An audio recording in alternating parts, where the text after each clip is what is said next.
Hai anak-anak semua, apa kabar? Saya berharap kalian semua dalam keadaan sehat, dalam keadaan baik. Setelah satu purnama tidak berjumpa, sekarang kita bertemu lagi di pertemuan 10, tentu saja masih di dalam informatika. Saya ingin mengucapkan terima kasih banget kepada anak-anak yang sudah mengerjakan tugas presentasinya. Sekali lagi terima kasih. Saya tahu tugasnya memang lumayan sulit, ya. Tetapi kalau tidak diberikan tugas presentasi, kalau hanya kalian diberikan tugas dalam buku tugas, kalian harus menulis di buku tugas, saya yakin banyak dari anak-anak yang hanya membuatnya ada, bukan banyak ya, ada anak-anak yang membuat hanya dengan mencontek. Tetapi dengan presentasi tentunya tidak bisa mencontek, sekaligus juga kalian bisa mengetahui bahwa ternyata suara kalian bagus, ternyata kalian tampil di depan kamera itu menarik, ternyata kalian punya kemampuan untuk jadi presenter, atau juga ternyata tutur kalian di dalam berpresentasi itu sangat menarik, dan tentu masih banyak hal lainnya. Ya seperti itulah bahwa dengan melaksanakan tugas presentasi, kalian tidak hanya mengerjakan tugas, tapi kalian juga memperoleh pengalaman belajar yang lebih. Di mana dengan tugas presentasi tersebut, kalian bisa mengeksplor diri, bisa mengetahui potensi-potensi yang kalian miliki. Nah, dan di pertemuan ke-10 ini, apa sih yang akan kita pelajari? Oke, yuk berangkat. Oke, kita sudah sampai. Nah, di pertemuan ke-10 ini kita akan berbicara tentang sesuatu yang paling sering kalian gunakan pada saat kalian mengunjungi dunia maya. Ya, tentu saja kita akan berbicara tentang media sosial. Apa sih media sosial? Apa saja contoh media sosial? Saya yakin kalian tuh ahlinya dalam hal tersebut. Dan tentu saja dalam media sosial, dalam bermedia sosial, dalam bermedsos, ada sisi positif, ada dampak positif, ada dampak negatif dari media sosial. Dan tentunya pula ada hal-hal yang kalian harus perhatikan bahwa dalam media sosial, dalam dunia maya, sudah ada aturan yang mengaturnya. Sudah ada undang-undangnya tentang internet dan transaksi elektronik. Hal itu harus kalian perhatikan sebagai rambu-rambu kalian agar tidak menjadi masalah, agar tidak mengalami masalah ketika bermedsos.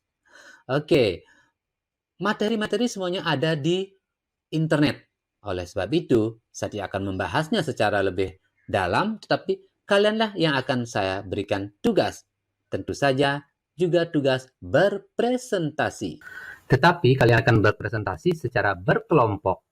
Jadi, mungkin banyak yang bertanya, ini kan masa pandemi, apakah bisa berkelompok? Tentu saja bisa, karena ada teknologi yang dapat digunakan untuk melakukan kolaborasi, melakukan presentasi secara berkelompok.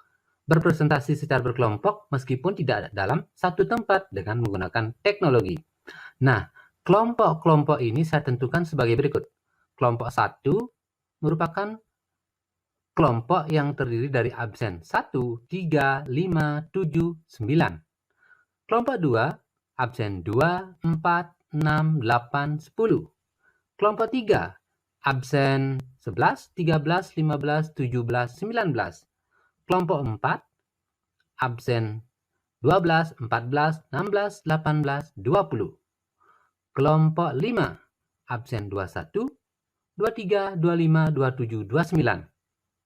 Kelompok 6, absen 22, 24, 26, 28, 30, 32. Jadi absen 31 masuk ke kelompok 5. Oke, itulah pembagian kelompoknya. Dan materi yang akan diberikan, yang harus disampaikan, saya bagi menjadi 5 materi utama. Yang pertama, menjelaskan tentang apa itu media sosial, serta contoh-contohnya. Dampak positif dan dampak negatif dari media sosial. Juga etika dalam bermedia sosial. Serta Undang-Undang ITE, khususnya Undang-Undang Nomor 19 Tahun 2016, Pasal 45, 45A, 45B. Jadi itulah materi-materi pokok yang harus kalian sampaikan dalam presentasi kelompok nanti. Dan teknologi yang kalian dapat gunakan untuk membuat presentasi kelompok adalah dengan menggunakan Google Meet. di mana hal ini sudah nggak perlu dipasang, diinstal lagi di handphone kalian karena sudah include atau sudah berada langsung dalam Gmail. Jadi, langkah-langkah yang kalian lakukan adalah pertama-tama bukalah Gmail. Setelah kalian buka Gmail, maka kalian akan melihat di pojok kanan bawah, di sana ada lambang seperti kamera, bertuliskan rapat, kalian klik. Setelah itu, kalian buat rapat instan, rapat baru. Setelah seperti itu, kalian bagikan linknya. Bagikan link, kemudian bagikanlah ke grup WA kelompok kalian, sehingga masing-masing kelompok akan menerima link tersebut.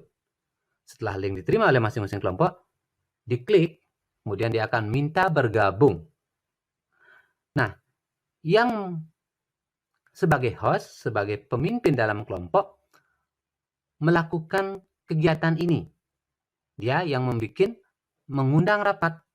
Nah, ketika teman-temannya sudah mulai masuk, maka yang mengundang rapat ini harus menerima agar semua anggota kelompok bisa masuk di dalam rapat yang dibuat untuk berpresentasi, sehingga akhirnya siap untuk berpresentasi. Setelah semuanya siap untuk berpresentasi, maka yang mengundang rapat atau boleh dikatakan sebagai moderator mulai melakukan perekaman layar. Dan untuk menampilkan yang akan berpresentasi di layar utama, maka kliklah titik 3 di bagian kotak tampilan orang tersebut, sehingga kemudian dia akan muncul di layar utama untuk berpresentasi. Demikian seterusnya hingga semua anggota kelompok yang akan berpresentasi sudah tampil di layar utama. Kalau sudah semua tampil di layar utama dan proses presentasi sudah selesai, maka selesaikan juga proses rekam layarnya. Kemudian hasil rekam layar tersebutlah yang kemudian dikirimkan sebagai presentasi kelompok. Apabila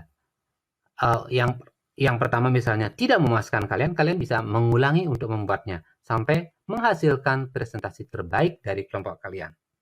Nah, perlu juga saya jelaskan, di sini tahap prosesnya setelah kelompok terbentuk adalah membagi tugas. Siapa yang mendapat tugas menjelaskan apa itu media sosial dan contoh-contohnya? Siapa yang menjelaskan tentang undang-undang ITE? Siapa yang membicarakan tentang etika bermedia sosial? Siapa yang membicarakan tentang dampak positif, dampak negatif? Dan siapa yang sebagai moderator itu harus ditentukan sehingga prosesnya nanti akan berjalan dengan lancar. Jadi masing-masing orang yang sudah punya tugas mencari bahan terlebih dahulu, baru kemudian bersiap-siap bersama-sama untuk melakukan presentasi. Nah, sekarang saya berikan contoh bagaimana berpresentasi berkelompok dengan menggunakan video conference Meet. Setelah semuanya masuk di dalam ruangan video conference, maka moderator pun mulai menyampaikan. Contohnya misalnya seperti ini. Oke, selamat berjumpa semuanya. Kami dari kelompok 1, ada saya A, ada saya B, ada saya C, ada saya D, dan ada saya E. Kami berlima akan melakukan presentasi tentang media sosial. Apa sih media sosial? Kalau berbicara tentang media sosial, saya yakin teman-teman semua sudah paham, sudah sering menggunakannya. Tapi apa sebenarnya media sosial? Apa dampak positifnya? Apa dampak negatifnya? Kita akan dengarkan penjelasannya dari teman-teman saya. Oke, silahkan B. Kemudian, anggota kelompoknya si B menjelaskan apa itu media sosial dan seterusnya. Setelah dia selesai berbicara, tentu saja dia sudah ditampilkan di layar utama. Kemudian, moderator kembali berbicara. Nah, itulah pengertian media sosial dan contoh-contohnya. Dan apa sih dampak positif, dampak negatifnya? Akan dijelaskan oleh teman saya, C. Kemudian C ditampilkan di layar utama, sehingga dia siap untuk berpresentasi dan menyampaikan apa dampak positif, apa dampak negatif dari media sosial tersebut. Setelah semuanya selesai melakukan presentasi, kemudian presentasi ditutup oleh moderator dan rekam layarnya pun diakhiri. Dan hasil rekam layar itulah yang kemudian dikirimkan menjadi tugas kelompok. Oke, saya yakin tugas ini bisa kalian kerjakan dengan baik. Karena kalian sudah pernah membuat video presentasi secara individu perseorangan. Sekarang saya yakin kalian juga mampu membuat video presentasi berkelompok meski di masa pandemi dengan menggunakan video conference, dengan menggunakan Google Meet. Oke, selamat bekerja, semoga sukses, saya tunggu hasilnya.